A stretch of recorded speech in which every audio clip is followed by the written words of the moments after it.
क्या बात क्या बात क्या बात। ইলেকশন কমিশন একসঙ্গে জোড়া সুখবর দিয়ে দিলেন। আর যেটা দেখে যেটা শুনে এর বাইরে আর অন্য কোনো এক্সপ্রেশন আমার মুখ দিয়ে এই মুহূর্তে বেরোচ্ছে না। দেখুন, ইলেকশন কমিশন কিন্তু প্রথম থেকেই খেলাটা দুর্দান্ত খেলছে। আপনারা প্রথমে একটু হয়তো অসন্তুষ্ট ছিলেন, কেননা ইমিডিয়েট রেজাল্ট দেখতে পাচ্ছেন না, কিন্তু যত দিন গড়াচ্ছে তত বুঝতে পারছেন ইলেকশন কমিশন সত্যি সত্যি এই রাজ্যে নিরপেক্ষ ভোট করাবার জন্য কতখানি মরিয়া, এবং শুধু কাগজে বাঁক নয়, খাতায় কলমে সেটা করে দেখাচ্ছে।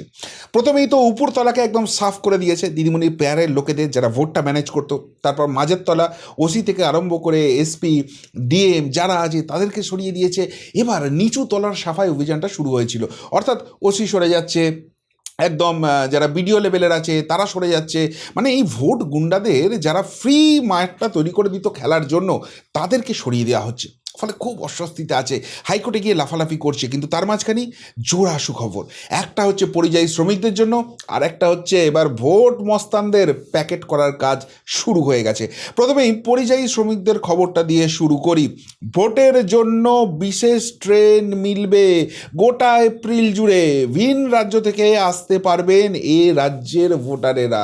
আপনারা অনেকেই এবারের ভোটটা দিতে মরিয়া, অনেকেই প্রশ্ন করছেন, অনেকেই যোগাযোগ করছেন যে দাদা, আমরা তো ভোটটা দিতে যাব কিন্তু কোনো ট্রেনের টিকিট পাচ্ছি না, কি করা যায় বলুন তো। বলেছিলাম একটু অপেক্ষা করুন, তাদের জন্যও সুরাহা হবে।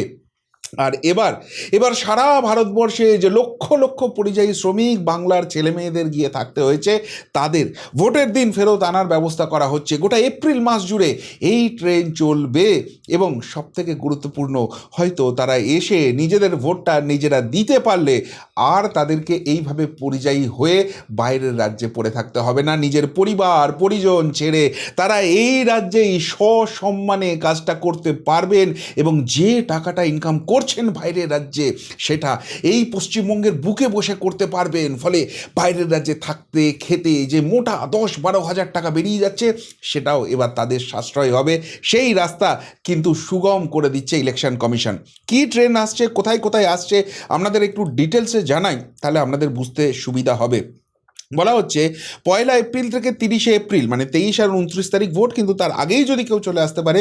1 এপ্রিল থেকেই শুরু হয়ে যাচ্ছে। 1 এপ্রিল থেকে 30 এপ্রিল মোট 28টি বিশেষ ট্রেন চালানো হবে।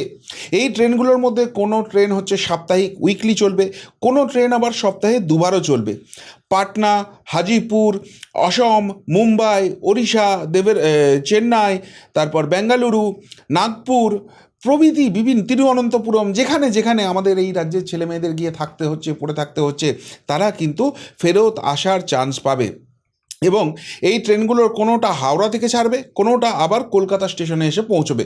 মানে এগুলো বোথ ওয়েজে হবে, শুধুমাত্র পশ্চিমবঙ্গে আসা নয়, পশ্চিমবঙ্গেও যারা অন্য রাজ্য থেকে এসে কাজ করছেন তাদের রাজ্যে ভোটের সময় তারা কিন্তু যেতে পারবেন। এবার কোন কোন ট্রেন বা কোন কোন রুটে চলবে, স্পেশাল ট্রেনগুলো যেখানে যেখানে চলবে সেটা প্রত্যেকটাই আপ অ্যান্ড ডাউন। দেখুন একদম লাস্ট প্যারাগ্রাফে আমি ইয়েলো মার্ক করে দিয়েছি। সেখানে বলা হচ্ছে আপাতত রেলের তরফ থেকে হাওড়া পাটনা চলবে, লালকুয়া কলকাতা চলবে, ডিব্রুগড় কলকাতা চলবে, সাঁতরাগাছি মুম্বাই, শালিমার বিশাখাপত্তনম, কানপুর থেকে সেন্ট্রাল কলকাতা, চণ্ডীগড় থেকে সাঁতরাগাছির মধ্যে ট্রেন চলবে। এবং শুধুমাত্র দক্ষিণবঙ্গ নয়, উত্তরবঙ্গের জন্য স্পেশাল ফোকাস রাখা হচ্ছে। আপাতত বেঙ্গালুরু থেকে মালদা টাউন পর্যন্তও ট্রেন চলবে, সেই ব্যবস্থা রেল কিন্তু করে দিয়েছে। অর্থাৎ সব মিলিয়ে যাদের মনের মধ্যে আশঙ্কার মেঘ জমছিল যে নর্মাল ট্রেনের টিকিট তো পাওয়া যাচ্ছে না, কিভাবে গিয়ে এবার ভোটটা দেবো, তাদের কিন্তু মুশকিল আসান হচ্ছে। এবং যেটুকুনি আরও সূত্র মারফত খবর পাওয়া যাচ্ছে, যতক্ষণ না ইমপ্রিন্ট হচ্ছে ততক্ষণ তো সেটা অফিসিয়ালি বলতে পারি না, কিন্তু যেটুকুনি শুনতে পাচ্ছি এই ট্রেনের সংখ্যা কিন্তু আরও বাড়বে। এবং যদি কোথাও বিশেষ জায়গা থাকে যেখানে প্রচুর পরিমাণে আপনারা আছেন, যারা আসতে পারছেন না, তারা যদি যোগাযোগ করে জানাতে পারেন, রেল কিন্তু সেইখান থেকেও স্পেশাল ট্রেন চালাবার ব্যবস্থা করবে, যাতে করে মানুষ ফেরত আসতে পারে, নিজের ভোটটা নিজে দিতে পারে। এটা তো একটা বিশাল ব্যাপার গেল। সত্যি 40 লক্ষ পরিযায়ী শ্রমিক রয়েছে, তারা যদি পশ্চিমবঙ্গে ফেরত আসতে পারেন এবং নিজেদের ভোটটা নিজেরা কাস্ট করতে পারেন, এবার কিন্তু বহু আসনের ফলাফল আরও চেঞ্জ হয়ে যাবে। এবং ওই কালীঘাটের বাহিনী তারা কিন্তু গঙ্গায় ভেসে যাওয়ার পথটা আরও বেশি সুগম হবে, সেটা কিন্তু স্পষ্ট হয়ে যাচ্ছে। এর পাশাপাশি আর একটা খুব গুরুত্বপূর্ণ সিদ্ধান্ত নেওয়া হয়েছে ইলেকশন কমিশনের তরফ থেকে, যেটা করে পুরো ইলেকশনের সিনারিওটা কিন্তু চেঞ্জ হয়ে যেতে চলেছে বলেই মনে করা হচ্ছে। সর্বস্তরের পুলিশকে একগুচ্ছ নির্দেশ, জামিনযোগ্য ধারায় অভিযুক্তদের 10 দিনের মধ্যে গ্রেপ্তার করতে বলল কমিশন, জামিন অযোগ্য ধারায়, মাফ করবেন। তো এখানে কি কি বলা হয়েছে দেখুন, যারা ভোট মস্তান রয়েছে তাদেরকে এবার প্যাক করে ফেলতে হবে, এটা ইলেকশন কমিশন বুঝে গেছে।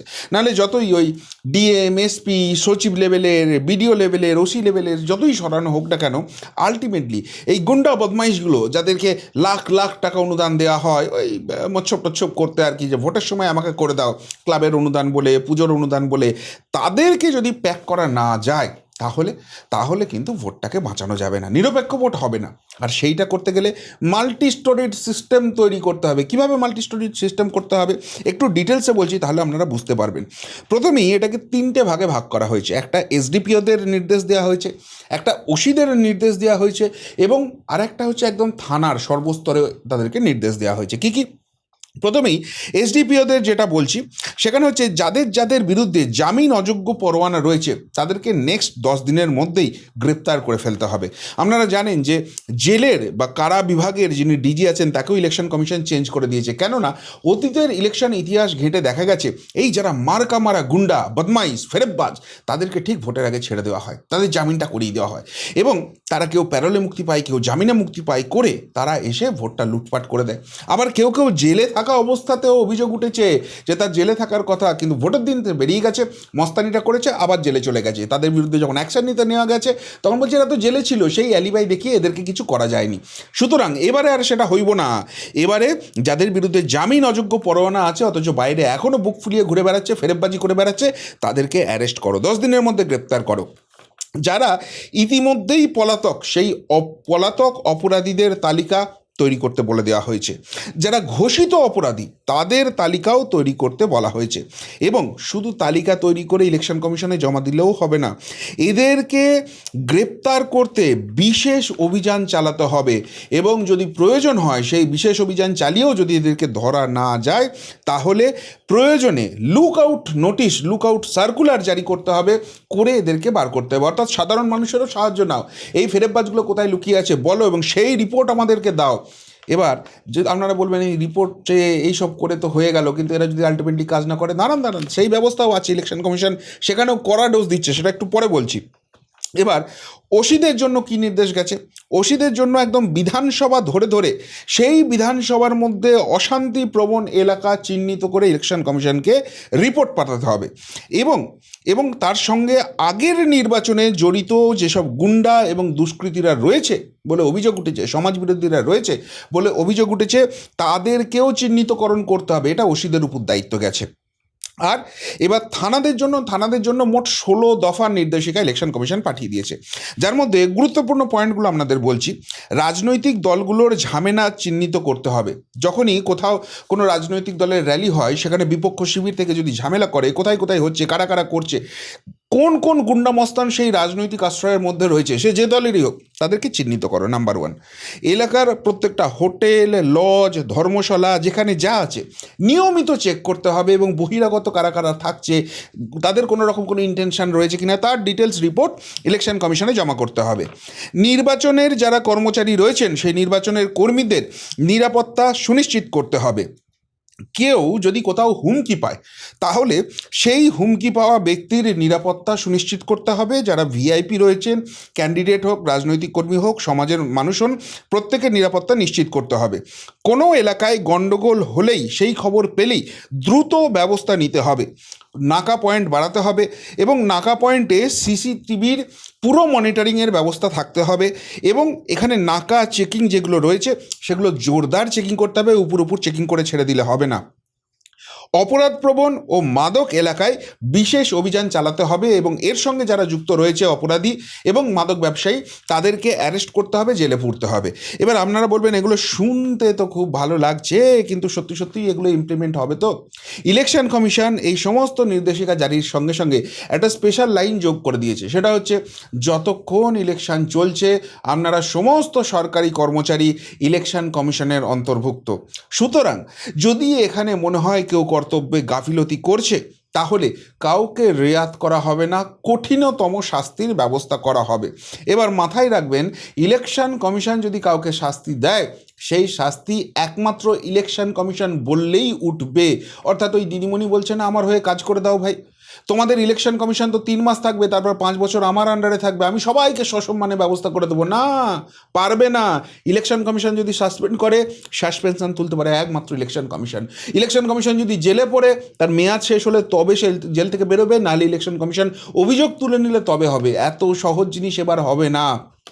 আর পান থেকে চুন খুঁড়লে কী অবস্থা হয় সেটা ওই জওয়ানদের, কেন্দ্রীয় বাহিনীর জওয়ানদের সরিয়ে দেওয়াই হোক, বিভিন্ন পুলিশের বিরুদ্ধে সাসপেন্ড করা হোক, তাদের বিরুদ্ধে ব্যবস্থা নেওয়া হোক, যা যা কাণ্ড চলছে বুঝতে পারছেন তো। ইলেকশন কমিশন এবার এক ফোঁটাও কোনো লুজ দিতে নয়, তারা মরিয়া যে করে হোক, যে কোনো মূল্যে হোক এই রাজ্যে নিরপেক্ষ নির্বাচন করতেই হবে। সেই জন্যই তো এত পরিশ্রম করছে। তবে শুধু ইলেকশন কমিশন, পুলিশ এইসবের ব্যাপারটা থাকছে না, এবার আসরে ইডিও নেমে পড়েছে। আপনারা বলবেন ভোটের আগে হচ্ছে, আরে ভোটের আগে ওই সব কোনো ব্যাপার নয়। ইডি যেখানে যেখানে গণ্ডগোল পাচ্ছে এবার ঢুকবে, এবং জোরদারভাবে ঢুকবে, সে যত বড় কেউকেটাই হোক। এই তৃণমূল কংগ্রেসের কাউন্সিলর তথা এমএলএ দেবাশিস কুমার রাসবিহারী কেন্দ্রের নির্বাচনের মাঝখানে ইডি ডেকে পাঠিয়েছে। জমি সংক্রান্ত গণ্ডগোল, কোনো এক ব্যবসায়ীকে জিজ্ঞাসাবাদের সময় তার নামটা পাওয়া গেছে, সুতরাং সেই জায়গা থেকে তাকে আর রেয়াদ নয়, তাকে ডাক পাঠিয়েছে এবং তাকেও সুসুর করে সেখানে পৌঁছতে হয়েছে। অর্থাৎ ইলেকশন যত এগিয়ে আসবে, ইলেকশন কমিশন এর আগেই কিন্তু ইডি, সিবিআই, অন্যান্য কেন্দ্রীয় এজেন্সির সঙ্গে কথা বলে নিয়েছে যে কোনো রকম কোনো রেয়াত করা নয়, এই নিরপেক্ষ নির্বাচন করতে তাদেরও গুরুত্বপূর্ণ ভূমিকা থাকবে। সেই কথা অক্ষরে অক্ষরে মেনে নিয়ে ইডি, সিবিআইও কিন্তু এবার সাঁড়াশির চাপটা বাড়াচ্ছে। আর যত সেটা বাড়াবে তত ছটফটানি বাড়বে। শুধু দেখতে থাকুন কি হচ্ছে। তবে শুধুমাত্র এই জায়গাটাই নয়, আরও বড় জায়গা, সেখানেও কিন্তু চাপের ব্যবস্থা চলছে। আজকে দিল্লিতে কেন্দ্রীয় নির্বাচন কমিশনের কাছে পৌঁছে গেছে বিজেপি। সুকান্ত মজুমদার তো ছিলেন, তার সঙ্গে কেন্দ্রীয় গুরুত্বপূর্ণ মন্ত্রী কিরেন রিজিজু থেকে পীযূষ গোয়েল, তারাও কিন্তু সেখানে পৌঁছে গিয়েছেন। কেননা তাদের ভয়ঙ্কর অভিযোগ হচ্ছে, এই যে নির্বাচন চলছে, সেই নির্বাচনী প্রচারের সময় এই রাজ্যের শাসক দলের যিনি সর্বোচ্চ নেত্রী, যিনি মুখ্যমন্ত্রী পদপ্রার্থী, তিনি ভয়ঙ্কর রকম থ্রেট কালচার চালাচ্ছেন। তিনি প্রকাশ্যেই ভোটারদের ভয় দেখাচ্ছেন, যারা বিজেপিকে ভোট দেবে তাদেরকে 2026-এর পর বাড়ির বাইরে নাকি পোস্টার টাঙাতে হবে যে আমরা জীবনে বিজেপি করব না। মানে ভোট পরবর্তী হিংসা কোন পর্যায়ে নিয়ে যাবেন, কিভাবে জীবন দুর্বিষহ করে দেবেন, তার ওপেন থ্রেট চলছে। শুধুমাত্র তাই নয়, দলের মহিলা কর্মীদের লেলিয়ে দেওয়া হচ্ছে কেন্দ্রীয় বাহিনীর বিরুদ্ধে, তাদের বিরুদ্ধে ভয়ঙ্কর গণ্ডগোল করতে হবে, এই কেন্দ্রীয় বাহিনীকে আটকে দিতে হবে, তার জন্য ঘরোয়া যেসব অস্ত্র আছে সেই সব ব্যবহারের প্ররোচনা দিচ্ছেন। এবং সবথেকে বড় কথা, ইলেকশন কমিশন যারা সংবিধান স্বীকৃত ক্ষমতা বলে নিরপেক্ষ ভূমিকা পালন করছে, সেই ভূমিকায় ছটফট করছে, হারের যন্ত্রণা স্পষ্ট হচ্ছে সেই ইলেকশন কমিশন এবং প্রধান নির্বাচনী কমিশনার, তাদেরকেও থ্রেট করছেন। সুতরাং পুরো সিস্টেমটাই থ্রেট কালচারে ভয়ের পরিবেশ তৈরি করার চেষ্টা করছে। এরকম একটা মানুষ যদি প্রচারে বেরোয়, তাহলে সত্যিই কি নিরপেক্ষ নির্বাচন হওয়া সম্ভব? এই জায়গাটায় প্রশ্ন তুলে 6 দফা দাবি নিয়ে বিজেপি কিন্তু সেন্ট্রাল ইলেকশন কমিশনের কাছে আজকে রিপোর্ট করে দিয়েছে। তাতে করে কি হবে দেখুন, এই যে সেনাবাহিনীর জওয়ানদের থ্রেট করেছেন, সেটা নিয়ে কিন্তু স্বতঃপ্রণোদিতভাবে রিপোর্টকে চেয়ে নিয়ে ইলেকশন কমিশন কিন্তু ইনভেস্টিগেশন শুরু করে দিয়েছে। তার পাশাপাশি এই রাজ্যের প্রধান বিরোধী দল বিজেপি, তারা যদি অফিসিয়ালি এই অভিযোগ করে, এই নিয়ে মামলা কিন্তু সুপ্রিম কোর্টে আছে, সেখানে প্রয়োজনে কড়া স্টেপ নিয়ে বা সুপ্রিম কোর্টের পারমিশন নিয়ে এই জিনিস হতে পারে, বা ইলেকশন কমিশন ঠিক নির্বাচনের আগে কড়া সেন্সরশিপও কিন্তু লাগাতে পারে। ফলে চারিদিক থেকে কিন্তু চাপ আসছে। ওই যারা লাফালাফি করছিল না, বিজেমূল সেটিং, সেখান থেকে সিপেমূল সেটিং হয়ে গেছে, তারা এখন কোথায় আছে? কোথাও কোনো জায়গা থেকে মনে হচ্ছে কি 1 ইঞ্চিও জমি ছাড়া হচ্ছে? হ্যাঁ, কিছু ভুল ত্রুটি এখনও আছে, যে কোনো রাজনৈতিক দলের ক্ষেত্রে, যে কোনো নির্বাচনী লড়াইয়ের ক্ষেত্রে সেগুলো থাকে, কিন্তু ইলেকশন কমিশনের ভূমিকা একজন যে নিরপেক্ষ রেফারির মতো, সেটা কিন্তু ক্রমশ আশা জাগাচ্ছে। এবং সেই জায়গা থেকে প্রধান বিরোধী দল হিসেবে বিজেপিও কিন্তু ক্রমশ চাপটা বাড়াচ্ছে। আর দুইয়ের নিটফল একটা জিনিসই হতে পারে, 4 তারিখ শুধু পরিবর্তনের হাওয়া গোটা বাংলা জুড়ে বইবে। কিন্তু সেই পরিবর্তন আটকে যেতে পারে যদি আপনি আপনার দায়িত্বটা ভুলে যান। একজন এই দেশের সম্মান মেনে চলা, আইন মেনে চলা নাগরিক হিসেবে আপনার প্রাথমিক দায়িত্ব হচ্ছে নিজের ভোটটা নিজে দেওয়া। ভোট দিয়ে কি হবে, আমার একটা ভোটে কি পরিবর্তন হবে, দূর আমার এই কাজ আছে, এই সব করে নিজের ভোটটা মিস করবেন না। গত 5 বছরে এই রাজ্যে যে অন্যায় দেখেছেন, গত 15 বছরে এই রাজ্যে যে অন্যায় দেখেছেন, গত 50 বছরে এই রাজ্যে যে অন্যায় দেখেছেন, তার যদি পরিবর্তন চান, এই রাজ্য এই দেশের বাকি রাজ্যগুলোর সঙ্গে পায়ে পা মিলিয়ে উন্নয়নের জোয়ারে সত্যি সত্যিই ভেসে চলুক, ওই উন্নয়ন বাহিনীর দাপটে থাকা, দুধেল গাইদের দাপটে থাকা পশ্চিমবঙ্গ থেকে যদি মুক্তি পেতে চান, আপনার নিজের ভোট আপনাকে নিজেকে দিতেই হবে। এবং যাই হয়ে যাক, নিজের কাছে শপথ নিন, নিজের ভোটটা দেওয়াবেন, মানুষকে ভোট দিতে উৎসাহিত করবেন এবং এই পশ্চিমবঙ্গে সত্যিকারের পরিবর্তনের ইতিহাস লিখতে 2026-এর নির্বাচনে আপনিও একজন তার সার্থক সাথী হবেন।